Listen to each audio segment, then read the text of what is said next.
What's going on, everybody? I know it's been a while, but here we have a mock draft. I've been really excited to do for you guys. I've just been doing some research on it to make sure all my P's and Q's are all lined up, and I know what I'm actually talking about. And I've done some research. I've watched some college tape. I did watch a little bit of college football earlier in the season, just not a lot. There wasn't a whole lot of college football to go around, just because obviously COVID and whatnot. Here we're just going to do a single round mock draft. And we're going to go ahead and get started with probably one of the most obvious picks, number one overall picks in the recent memory of the NFL drafts. And that's going to be Trevor Lawrence to the Jacksonville Jaguars. Gardner Minshew, the Minshew mania is over. Look, I love the guy. I think it's awesome. I think what he did in that one little year was cool. It was a nice little story. But at the end of the day, you can't pass up a prospect like Lawrence. And now at the number two pick, I'm sorry, that's where the real fun begins. And do you go quarterback or do you trust Sam Darnold? Do you go wide receiver and try to surround Sam Darnold with these weapons? Or maybe do you go to the defensive side of the ball, or even maybe go try to pair up maybe a tackle, with that line and protect Sam Darnold and give him all the opportunities you can. I think ultimately you have to take Zach Wilson from BYU because I don't trust Sam Darnold. I don't think he's a very good quarterback. There's other people that do, and that they think that maybe they should just go take Devonta Smith or Jamar Chase or someone on the defensive side of the ball. Or I think the right move would be quarterback Zach Wilson. This is a long-term rebuild for the Jets. This isn't a couple-year thing. This isn't immediate. This is a long-term thing. I think Zach Wilson be the quarterback for the future for the Jets. Now at the third spot, you have Tua Tagovailoa. You don't need a quarterback. You are either going wide receiver, linebacker. You don't choose running back at this spot. You go tackle or interior offensive lineman. Here for me, it's been obvious since the beginning of the season. This hasn't changed for me. Jamar Chase is wide receiver 1A for me. Devonta Smith 1B, Jalen Waddle 1C. I think these top three are fantastic wide receivers. And you have honestly, whoever gets drafted in the first round, this top couple of rounds, you have the potential to be the best wide receiver in the draft. This wide receiver draft class is fantastic, but I think Jamar Chase is probably going to be the best featured wide receiver in an offense. That's just my opinion. Some people will say Smith is. I think Smith needs to put on a little weight. I think Waddle's a great gadget player. I don't think he's only a gadget player. Don't get me wrong. I'm not disrespectful like that. I think Waddle's going to be a great player. I think he's tough. He fights for a lot of yards, but I just don't think he's the caliber like Chase is. Now, at number 4, Matt Ryan is getting up there in age, and the rest of these quarterbacks, I think, can really benefit from sitting a year behind Matt Ryan. I mean, Justin Fields, Trey Lance, Mac Jones, any of these guys would benefit highly from sitting behind Matt Ryan for a year. And after 1 year, go ahead and let them take over and let Matt Ryan make his decision on what he wants to do, either take his talent somewhere else or go ahead and retire as an Atlanta Falcon, which he should do. Ultimately, I think you should take Justin Fields. Personally, I don't believe in Ohio State, Alabama quarterbacks, but if Justin Fields can sit behind Ryan for a year and Ryan can help him out tremendously, then he can prove me wrong ultimately, and I think that's ultimately what should happen. Now at the 5th pick right here with the Cincinnati Bengals, wide receiver, offensive tackle, interior offensive lineman, that's kind of where you got to go. You give Joe Burrow another weapon to play with. You have Auden Tate, Tyler Boyd, AJ Green isn't going to be around for next year, so do you replace AJ and really go for a clear-cut number 1? Do you draft Devonta Smith here? Or do you protect Joe Burrow? He just got injured the year before, and you go with a Sewell, a Penei Sewell. Or even Slater. I mean, I think he's a fantastic lineman. He's going to be a better lineman coming out immediately. Sewell just has the higher ceiling in my mind. So for me, I think you go Slater here. I think you go Rashawn Slater, and the reason for that is because they do need interior offensive linemen too, and Rashawn Slater is a plug-and-play offensive lineman. Again, I like Sewell. He has great potential. He's probably, maybe, the best tackle the best lineman in the draft, but I think Slater's going to be immediately better and immediately helpful to this team, and he's going to be a plug and play. He could play center, right guard, left tackle, right tackle. He could play anywhere you want. He played against Chase Young last year in college, and was one of the only tackles that actually shut Chase Young down, and Chase Young is a perennial top 10 lineman already, defensive end already, and he shut him down. It just shows his skill. Now we're going to go ahead and go over to the Eagles. This is where it really gets tough for me. Wide receiver, corner, linebacker. Each one, and even tight end, because Zach Ertz is leaving. I think you could see it right here. You take Smith, Kyle Pitts, Patrick Surtain. Even if you like Caleb Farley a little bit better because his ceiling might be a little higher because he's so new to the position, you take Micah Parsons, or do you pass on Micah because of his character issues possibly? I think you have a lot of issues in the wide receiver conversation, but do you spend another first-round pick on wide receiver? Do you? And they're not going to really sign a wide receiver, at least a big-time wide receiver in free agency. I know the free agent pool is really good this year when it comes to receivers, but they just don't have the money and they don't have the cap to do it. And I think that you ultimately have to go with Smith. I think you can kind of put a Band-Aid over your corners a little bit. We know that Darius Slay can be a very good corner if you play him in the system that he's good in. And the Eagles need to go ahead and form that around Slay and around their players. I always say, I almost said Slay. I always say that you need to, as a coach, fit a system around your players. The players don't need to fit around your system if you come in. And that's the big issue with a lot of coaching. Now that I'm on my tangent. At the 7th pick in the draft, we have the Detroit Lions, and we have wide receiver, corner, linebacker, interior defensive lineman, offensive tackle, linebacker. This team is a mess. You have Jared Goff now. I think that's your quarterback for the future. I like Goff. He's a proven winner. I think he's a great game manager. I think his ceiling is somewhere around Alex Smith peak Alex Smith, with the Chiefs or the 49ers. I think that's where his ceiling kind of lies. A little bit better. That's not disrespectful to either one of the guys. I just think that's where his peak really comes into play. But ultimately, I think you have to take a wide receiver, and you got to take Jalen Waddle because you are going to literally have your top 3 wide receivers not on your roster anymore for next year because of free agency. You can't bring back every single one of those guys. You're going to have to let somebody go. I think ultimately they're going to let Galladay go. They're going to let Jones go. Probably not Amendoli's always hurt, but I think the best move would be to take Jones back. I don't think they're going to, and I think they're going to take a Waddle instead and maybe sign a low-level wide receiver number 2 for the next season. And with Waddle, especially, he's going to be great with Goff. If they just employ a good system where they do a lot of play action, dump-offs, they're really going to use him everywhere as a every down wide receiver, I think. Now, at the 8th pick, you have the Carolina Panthers. Quarterback is a big play right here. We could go Trey Lance. I think that would be a decent fit. Linebacker, you could go Micah Parsons. You're really missing that big-time middle linebacker since Luke Kuechly left. And I don't know if Micah's really a weak side or if he's a middle linebacker. He didn't play this year, so it's kind of hard to tell. That's what makes this draft a little funky is because all the players are opted out. Or do you go corner? Do you take Surtain? Do you take Farley? Or do you go tackle? You let the tackle fall this far. And I think ultimately you can't pass up this opportunity. If the perennial second pick or second overall player in this draft falls all the way to you, you got to take him. And I think Teddy Bridgewater is a good enough quarterback to continue on. You have a lot of good wide receivers out there. If you pick up an okay tight end to play that role for you, and kind of just go on another year and then keep fixing your team as it goes, I think Sewell's going to be a great left or right tackle for you for the next 10, 15 years. Seriously, he's that good. And now at the 9th pick, we have the Denver Broncos. Edge rusher, corner, linebacker, interior defensive lineman, and quarterback. I think Drew Lock deserves another year, especially with all the problems, the COVID problems, what's his name? Cortland Sutton didn't play all year. I think you got to give him another chance to show off his skills. I think he showed tremendous promise in 2019. In 2020, he just didn't play all that well. I think you give him another chance, though. So I don't think you go with a quarterback at this point. I think you go I don't think you go Surtain because of the system would be better fit to Farley. A more press man system would be better for Farley.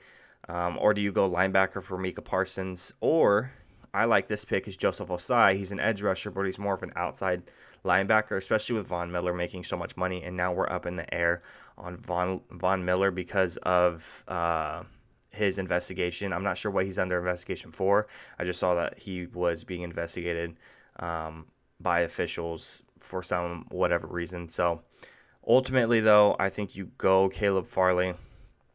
I think it's a good fit for him. Like I said, press man, perfect fit.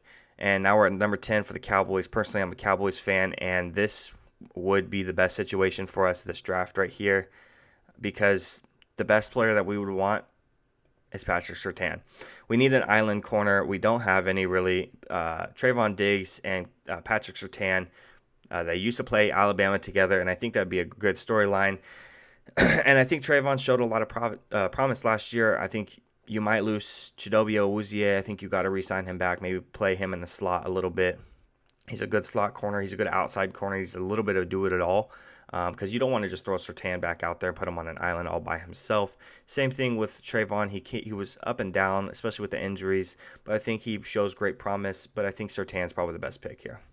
And now with the New York Giants, there's an edge rusher out here for you. There's a linebacker out here for you.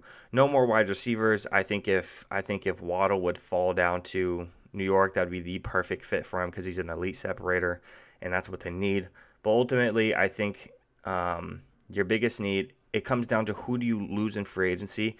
Do you lose one of your linemen, your defensive linemen in free agency? Do you bring him back? If you don't, you need to take Kwity Paye.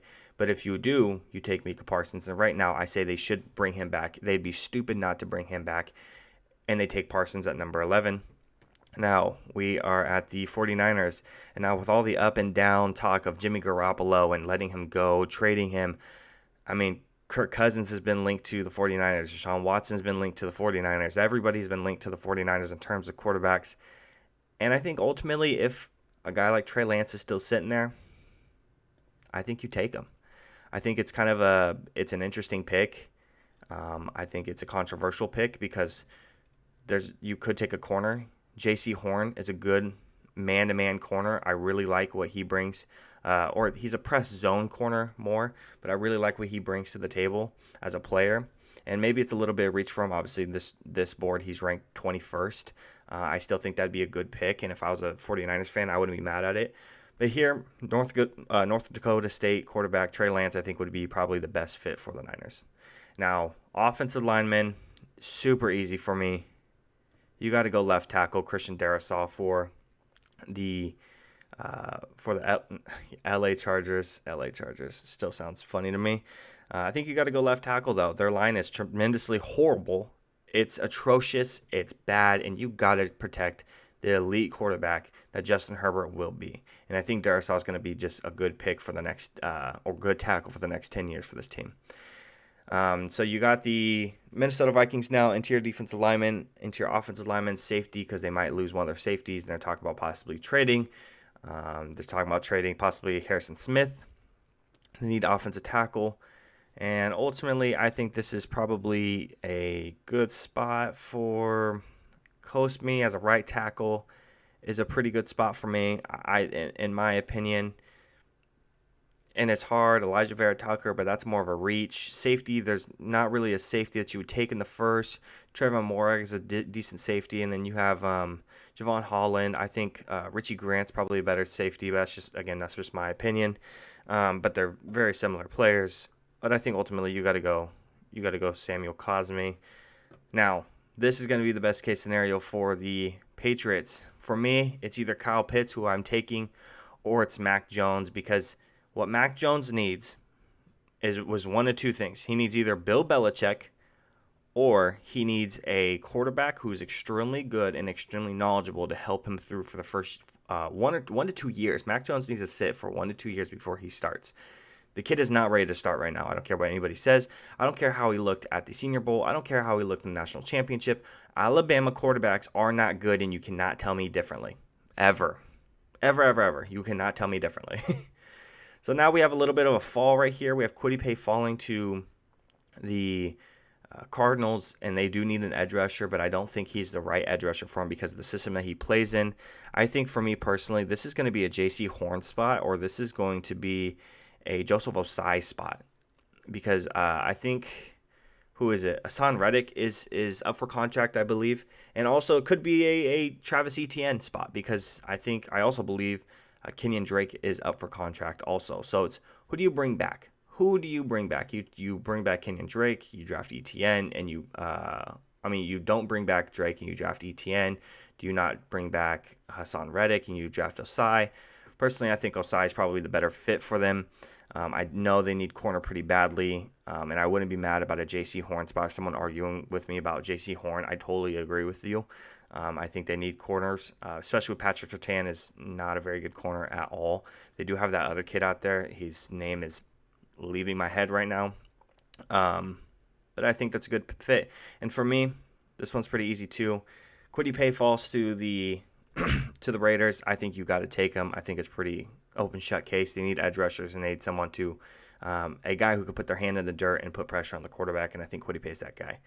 Now the Miami Dolphins are back up. We already took a wide receiver. Running back is up here now, and linebacker also, offensive tackle. I don't think there's a tackle really left in this spot to go reach for. I like Tevin Jenkins. Mayfield's pretty good too. He's just a little bit on the older side. He's a senior. Linebacker Jeremiah Owusu-Koramoah is a good fit. I like him. But I think you take Najee Harris here. I think Najee's a better back in my opinion, even before he was ranked above Etienne, who Etienne's been ranked a first rounder, the only first round running back for a long time. And then Najee really just boosted himself up, especially with college football playoffs and how he's played. He has better vision. He's not as fast. Travis Etienne's really the home run hitter, but Najee's really the bruiser who's going to make you tired all game. No, he's not a Derrick Henry guy, but he plays in that same type of realm. He's in that realm of players, Ezekiel Elliott, Derrick Henry, guys who make you tired.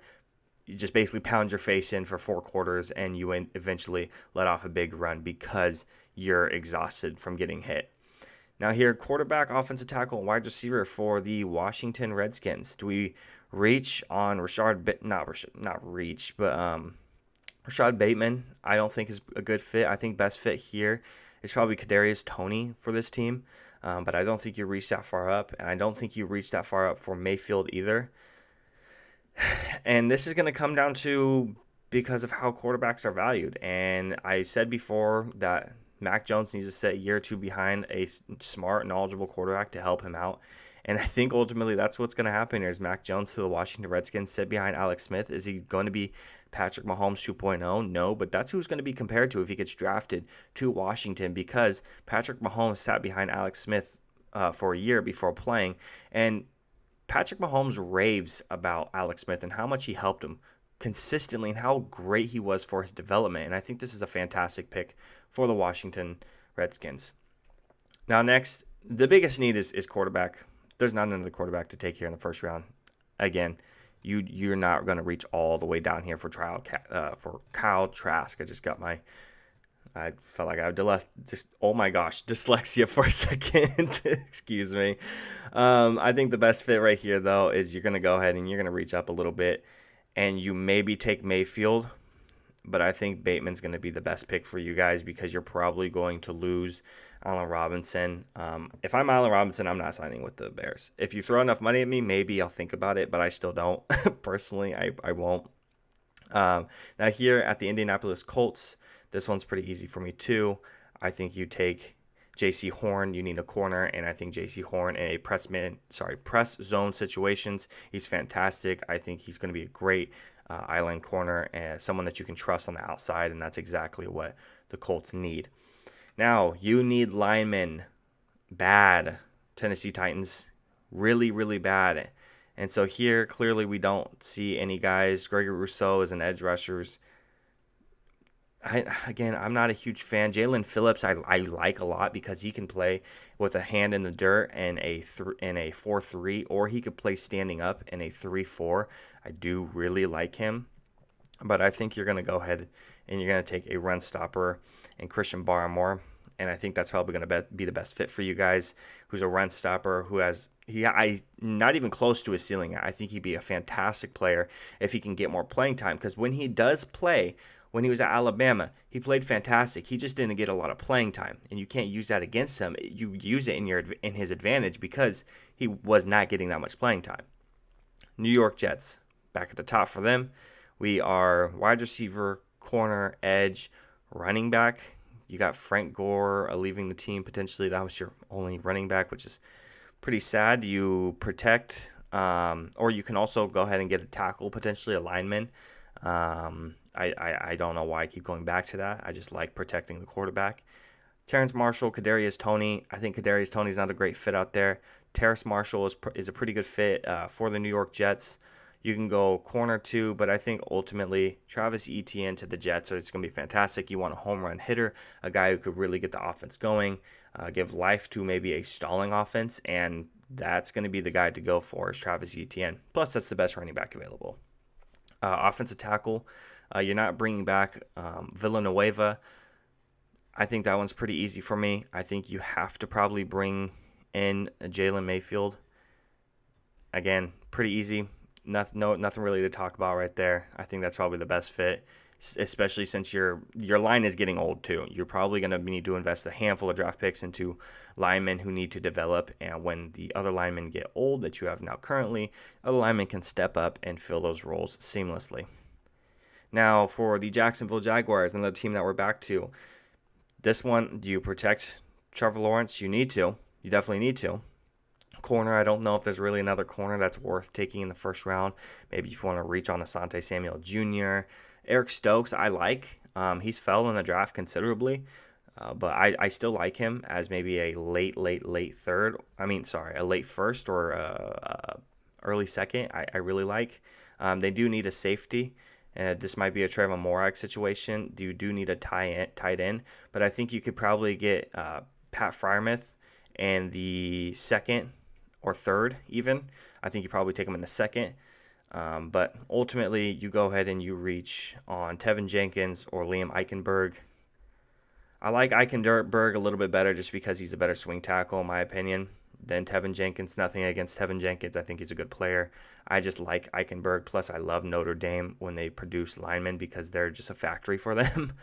And next, you have linebackers, and you stop the fall of Jeremiah Owusu-Koramoah. I think this is probably the only hole that the Browns have. I think they're going to be a fantastic team for a long time.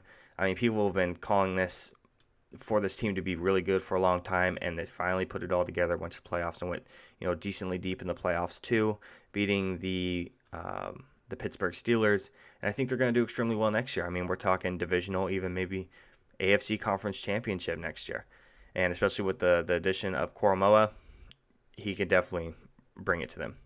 Now, Ravens need edge rusher. I don't believe in the whole tight end thing. Interior offensive lineman is definitely a big need for them. And I think Elijah Vera-Tucker is pretty easy. He does have tackle capabilities, but he's definitely a better guard than a tackle. And I believe it's left guard that he's actually better at than right guard. Let's check this. Yeah, starting left guard. Just want to make sure that's actually, from what I remembered, it was actually left guard. And I think that's going to help out the run game. As good as the run game is in Baltimore, that's going to make it even better. Now you have the New Orleans Saints. They're up corner, linebacker, quarterback even, wide receiver. For me, earlier in the year, before Mac Jones really shot up the boards too much, this was an easy Mac Jones spot for me. After the college football playoffs, obviously he's going to go a lot earlier. If the college football playoffs never happened, this would be a perfect Mac Jones area, and especially if Drew Brees was staying. Clearly he's not. But if he was, this would be a great spot for him. And this one's pretty easy. This is Zaven Collins, linebacker. I like his versatility, playing all over the place. He's a good gap shooter. He's good at blitzing. He's good at he needs a place where he could just do what he wants and have a good supporting cast around him. And Demario Davis is a good linebacker, and he's going to be a great supporting cast character for Zaven Collins. They need corner bad.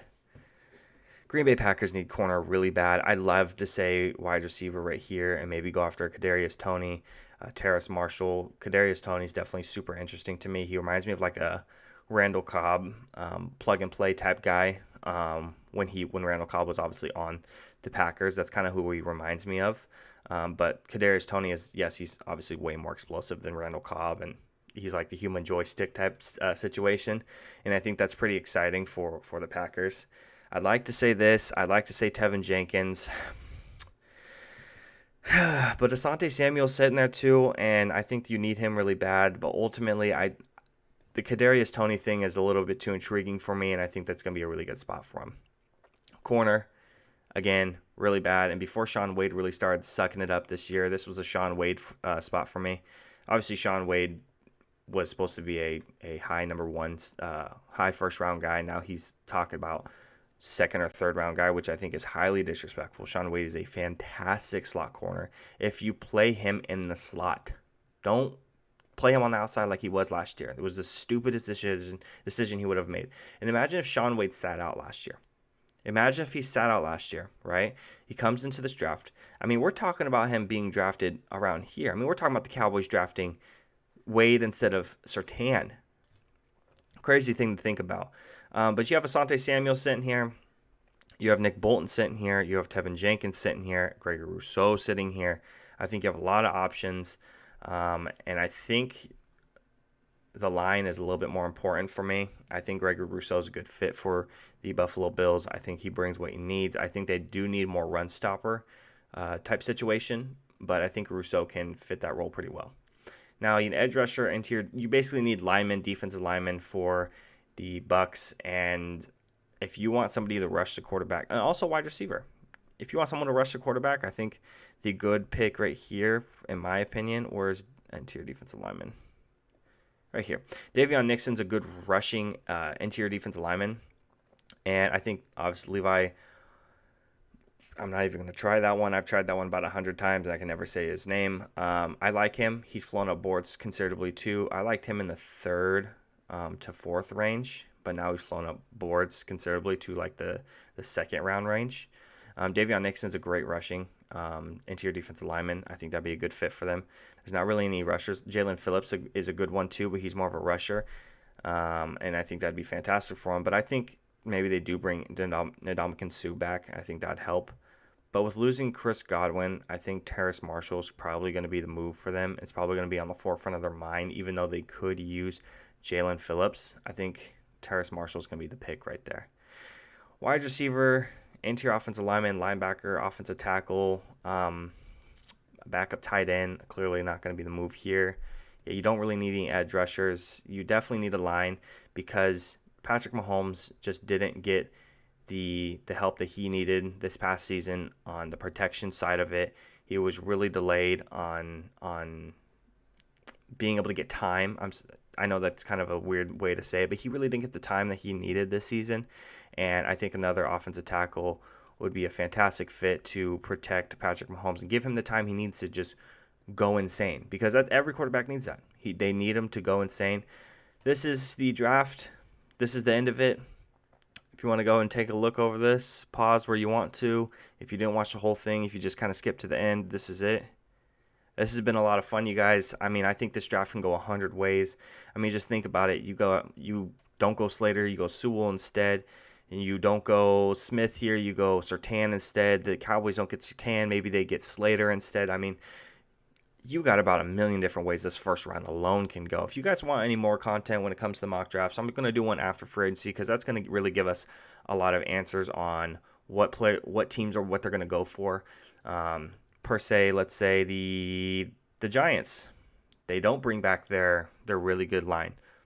They don't take Parsons instead. They go ahead and go Quiddipe. Quiddipe doesn't fall all the way down here. I mean, they take Jeremiah Owusu-Koramoah instead. The Raiders do. Again, draft can go 100 different ways. I'm definitely going to do another first-round mock draft. If you guys want maybe a 2-round mock draft, a 3-round, let me know. Tell me what you guys think about this. Tell me what you guys would pick at certain positions. What's your favorite team? Who do you want to fall? Who do you want to fall to you guys? And who do you want to draft in general? I really appreciate you guys sticking around. This has been a lot of fun. This has been NFL Empire. Peace.